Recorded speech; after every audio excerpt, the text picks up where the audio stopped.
जय हिंद दोस्तों। आज हम लोग इस वीडियो में क्लास 10th 2025 बिहार बोर्ड का जो क्लास 10th का एग्ज़ाम होने वाला है, जो साइंस का हमारा जीव जनन से जो वीवीआई ऑब्जेक्टिव क्वेश्चन बायोलॉजी से उठाता है प्रश्न, वो हमारा जो इस वीडियो में हम लोग सब जितने वीवीआई ऑब्जेक्टिव क्वेश्चन है इस वीडियो में हम लोग फाइनल करने वाले हैं। तो अगर आप 2025 बिहार बोर्ड के लिए तैयारी कर रहे हैं तो फर्स्ट क्वेश्चन का आंसर सबसे पहले बताइए क्या होगा कमेंट बॉक्स में। पुष्पी पादपों में लैंगिक जनन होता है। पहला ऑप्शन है पतियों द्वारा, दूसरा ऑप्शन है फूलों द्वारा, तीसरा ऑप्शन है तना द्वारा, चौथे ऑप्शन है कोई नहीं। तो किसके द्वारा होगा जो पुष्पी पादपों में लैंगिक जनन होगा? तो बताएंगे फूलों द्वारा होगा। ऑप्शन नंबर होगा बी। बढ़ेंगे अगले प्रश्न का आंसर बताइए क्या होगा। मानव मादा के जनन तंत्र का भाग नहीं है। मानव मादा के जनन तंत्र का भाग नहीं है। पहला ऑप्शन है अंडाशय, दूसरा है गर्भाशय, तीसरा है शुक्रवाहिका, चौथा है डिंब वाहिनी। तो जो होगा हमारा मानव मादा जनन तंत्र का भाग नहीं है, वो हमारा होगा शुक्रवाहिका। क्या होगा? शुक्रवाहिका। इस तरह से बढ़ेंगे अगले प्रश्न के आंसर बताइए क्या होगा। नर युग्मक एवं मादा युग्मक के संलग्न को कहते हैं। नर युग्मक एवं मादा युग्मक के संलग्न को क्या कहते हैं? तो पहला ऑप्शन है किण्वन, दूसरा है बौनापन, तीसरा ऑप्शन है मधुमेह, चौथा ऑप्शन है कोई नहीं। तो बताएंगे हमारा बौनापन होगा। ऑप्शन नंबर हो जाएगा बी। ऑप्शन नंबर क्या होगा? बी होगा। इस तरह से आप लोग इस तरह से ऑब्जेक्टिव फाइनल करिएगा। एक एक क्वेश्चन आपके लिए बहुत महत्वपूर्ण होने वाला है। इसी तरह से इस क्वेश्चन का आंसर बताइए क्या होगा। निम्नलिखित में कौन एकलिंगी पादप का उदाहरण है? निम्नलिखित में कौन एकलिंगी पादप का उदाहरण है? जल्दी से कमेंट बॉक्स में बताइए क्या होगा इसका आंसर। पहला है सरसों, दूसरा है गुड़हल, तीसरा है पपीता, चौथा है मटर। तो जो हमारा होगा ऑप्शन वो होगा पपीता। एकलिंगी पादप का उदाहरण पपीता ही होता है। इस तरह से बढ़ेंगे अगले प्रश्न का आंसर बताइए क्या होगा। मुकुलन द्वारा प्रजनन किसमें होता है? मुकुलन द्वारा प्रजनन किसमें होता है? पहला अमीबा है, दूसरा ऑप्शन यीस्ट है, तीसरा ऑप्शन है मलेरिया, चौथा है पैरामीशियम। तो जो हमारा मुकुलन द्वारा प्रजनन किसमें होता है? तो बताएंगे ईस्ट में होता है। ऑप्शन नंबर बी होगा। इस तरह से बढ़ेंगे अगले प्रश्न का आंसर बताइए क्या होगा। फूलों में नर प्रजनन अंग होता है।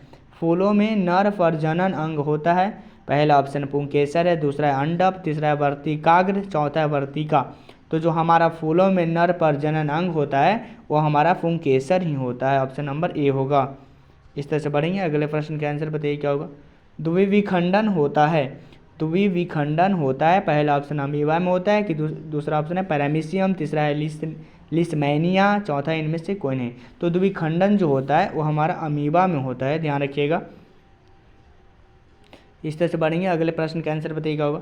निम्न में से किस जीव में बहुविखंडन होता है?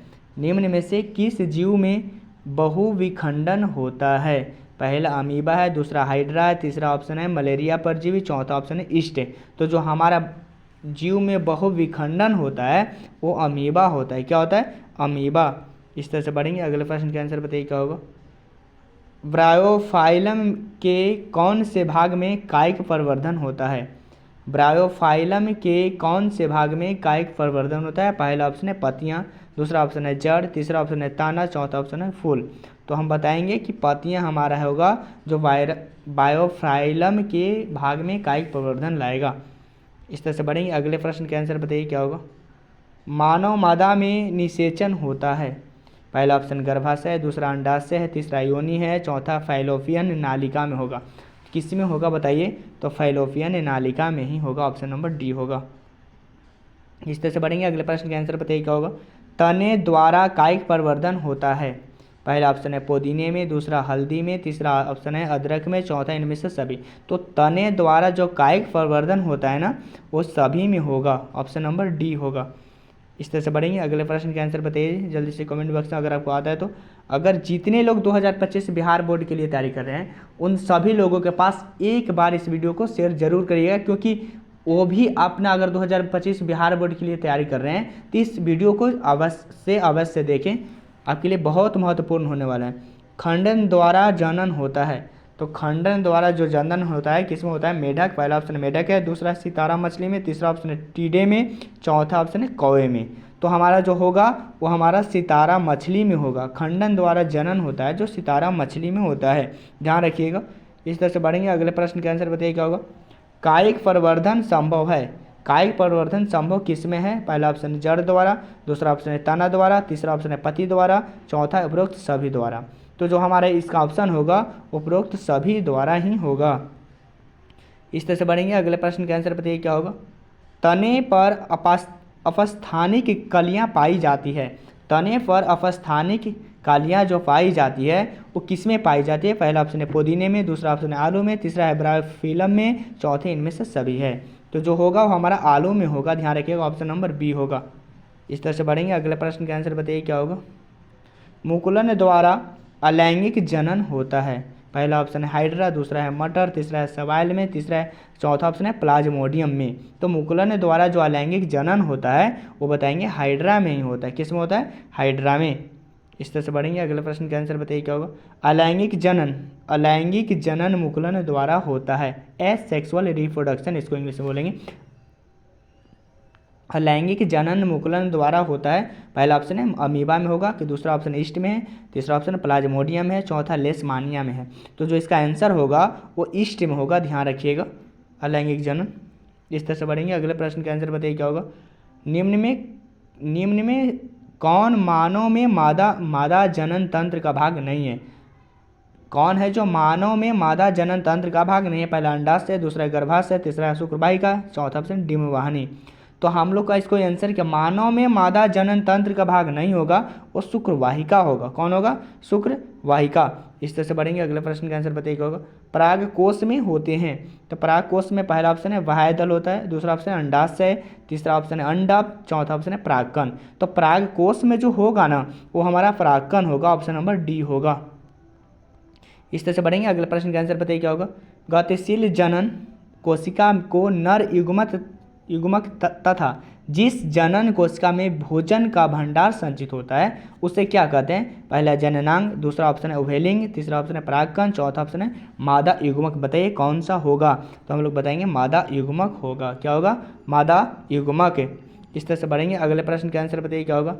एड्स रोग का प्रमुख कारण है। एड्स रोग का प्रमुख कारण क्या है? असुरक्षित यौन संपर्क, की खून की कमी, दूसरा ऑप्शन है, तीसरा ऑप्शन विटामिन की कमी, चौथा ऑप्शन है पोषण की कमी।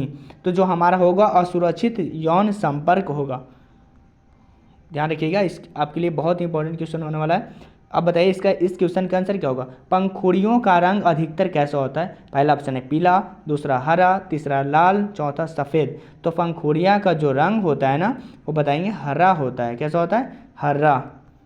अगर आप 2025 बिहार बोर्ड के लिए तैयारी कर रहे हैं तो आप कितने सही कर पाते हैं देख लीजिए एक बार, जीव जनन से कितने आपका सही हो रहा है। ऑब्जेक्टिव सबसे ज़्यादा ऑब्जेक्टिव बायो से उठाएगा, ध्यान रखिएगा। फूल का कौन सा भाग फल में बदलता है? पहला ऑप्शन पुंकेसर, दूसरा स्त्री केसर, तीसरा ऑप्शन अंडाशय, चौथा ऑप्शन बीज। तो जो हमारा होगा ऑप्शन वो अंडाशय होगा। क्या होगा? अंडाशय। इस तरह से बढ़ेंगे, अगले प्रश्न का आंसर बताइए क्या होगा। भ्रूण के जिस भाग से तना पत्तियां बनती है उसे क्या कहते हैं? पहला है मूलांकुर कहते हैं, दूसरा परांकुर कहते हैं, तीसरा प्ररोह तंत्र कहते हैं, चौथा इनमें से कोई नहीं। तो जो हमारा इसका आंसर होगा वो हमारा परांकुर कहते हैं। भ्रूण के जिस भाग से तना पत्तियां बनती है उसे परांकुर कहते हैं। इस तरह से बढ़ेंगे, अगले प्रश्न का आंसर बताइए क्या होगा। एकल जीवों में प्रजनन की विधि है। एकल जीवों में प्रजनन की विधि क्या है? पहला ऑप्शन खंडन, दूसरा विखंडन, तीसरा ऑप्शन है बीजाणु समासंग, चौथा ऑप्शन है ये सभी। तो हम बताएंगे कि ये सभी होंगे जो एकल जीवों में प्रजनन की विधि है। इस तरह से बढ़ेंगे, अगले प्रश्न का आंसर बताइए क्या होगा। अलैंगिक जनन में आवश्यकता होती है। पहला केवल नर जननांग का, दूसरा स्त्री जननांग का, नर और स्त्री दोनों का, चौथा ऑप्शन है इनमें से कोई नहीं। तो जिसका आंसर होगा, इसका जो आंसर होगा नर और स्त्री जननांग दोनों के लिए लैंगिक जनन की में आवश्यकता होती है। इस तरह से बढ़ेंगे, अगले प्रश्न का आंसर बताइए क्या होगा। पुंकेसर पुष्प का कौन सा जननांग है? पुंकेसर पुष्प का कौन सा जननांग है? पहला ऑप्शन नर है, दूसरा स्त्री है, तीसरा दोनों है, चौथा इनमें से कोई नहीं है। तो बताएंगे नर होगा। कौन होगा?